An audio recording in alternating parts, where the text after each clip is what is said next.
शराब के नशे में डूबे हुए तो लोग आपने काफी देखे होंगे, लेकिन पद के नशे में डूबे हुए लोग भी हमारे देश में लोगों का अपमान कर रहे हैं। मैं बात कर रही हूँ कल 8 जुलाई मेरठ की, जहाँ पर हमारे बहुजन समाज के भाई, जो कि 2 महीने पहले हमारी बहुजन समाज की बेटी ललिता गौतम की 8 लोगों ने रेप करके उसके ऊपर तेजाब डाल के उसकी हत्या कर दी थी।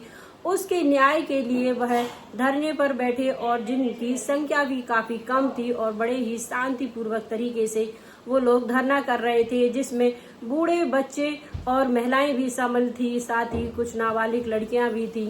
जब धरना कुछ समय तक चल ही नहीं पाया, इतने में ही अविनाश पांडे एसएसपी वहां पर पहुंचे और वहां जो मौजूद लोग थे उन पर लाठियों से और चांटों से वार करने लगे। वहां उपस्थित अधिवक्ता रवि गौतम को उन्होंने उठा लिया और वैन के अंदर ही उनकी बुरी तरह से मारपीट की।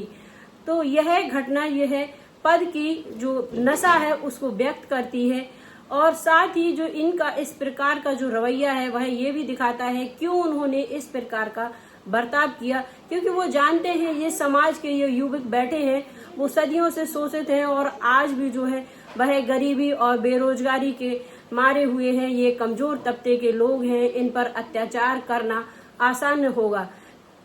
संविधान के 14 और 21 आर्टिकल्स का इन्होंने उल्लंघन किया है, इन्होंने लोगों की गरिमा पर ठेस पहुंचाई है। संविधान का 21 और 14 आर्टिकल हमको बताता है कि किसी की भी गरिमा को ठेस नहीं पहुंचा सकता, चाहे व्यक्ति किसी पद पर क्यों ना हो।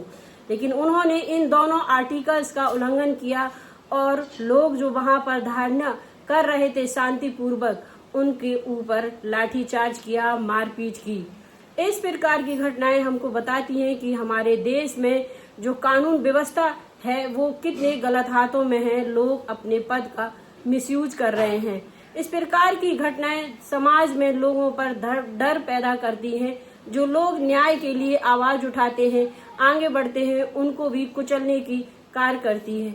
जो लाठियां, जो डंडे उन अत्याचारियों पे चलना चाहिए वो उन पर ना चलकर जो पीड़ित लोग हैं उनके साथ खड़े होते हैं, उनके ऊपर इस टाइप का व्यवहार किया जाता है।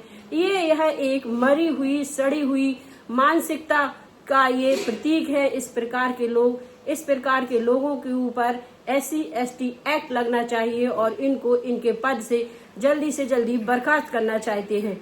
हम सभी बहुजन समाज के लोग इस प्रकार के अधिकारियों पर कड़ी से कड़ी कार्रवाई की मांग करते हैं। जय भीम, जय संविधान।